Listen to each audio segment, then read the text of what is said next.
Hello everyone and welcome to Piano Traditions. My name is Billy and we're going to follow up from last time. Last time we learned a trick where we learned how to play focusing on our third joints, and I hope that video served you well. Just to recap, we are going to focus on using our third joints to play the piano.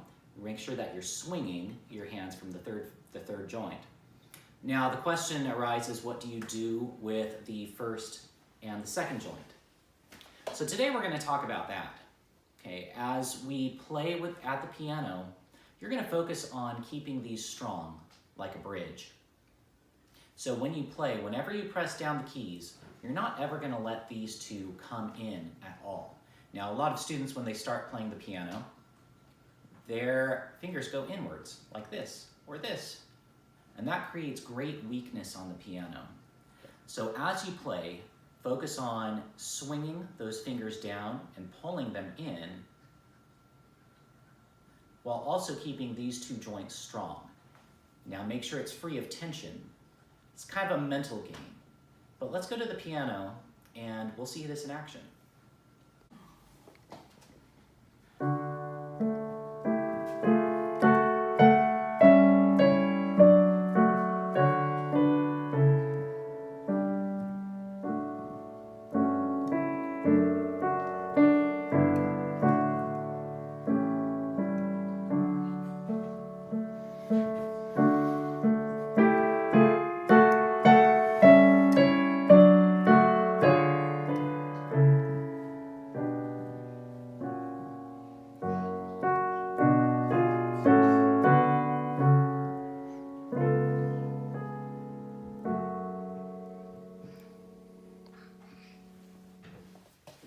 So let's talk now a little bit about how to practically use joints 1 and 2.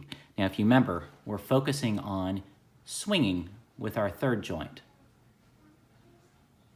Now these two joints, we're going to make like the arch of a bridge. So if you take a look here at my finger, I'm going to make them strong so that no matter how hard I push inwards, they're never going to come in. Now, many students, as they play with very loose fingers.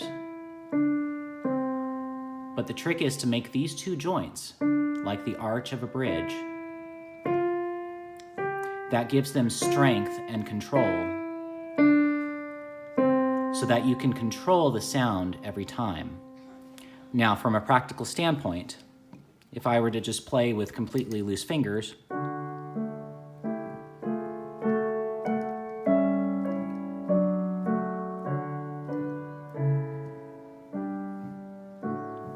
sounds really not supported.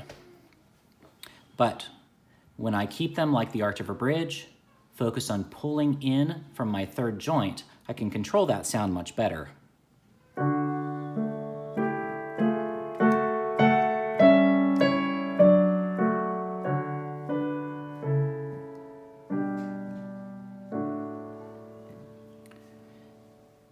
Now I hope you could hear the difference in the sound. The second way I played was with joints 1 and 2, like the arch of a bridge. I was able to play with a much more singing tone. And that's the difference. You need to have a strong, supported singing tone as you play. This will separate you from everybody else, and it will give you much more freedom to express yourself from your heart. So again, keep joints 1 and 2 strong like the arch of a bridge. This does not mean just curve your fingers like this. Okay, this will keep your fingers tight. It can work for some, but it doesn't fit all hands. Ultimately, we're trying to make this technique fit our hand individually. Okay, my teacher used to say, I'm not a piano teacher because I won't tell you to curve your fingers. And even some of the greats played with flat fingers. So our goal is to make this fit our hand. And in doing so, keep these two joints strong, swing with this one.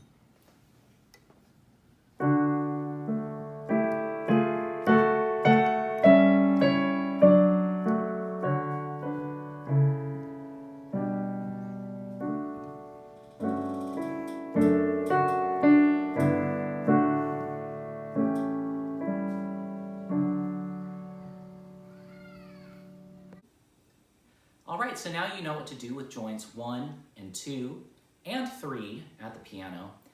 I hope that this is a good arsenal in your tool belt and that this is helpful for you. Next time we're going to learn how to apply this even more using more wrist and finger movement to help control the sound. And you can really be in control of the sound and get the sound that you want and play more freely from your heart.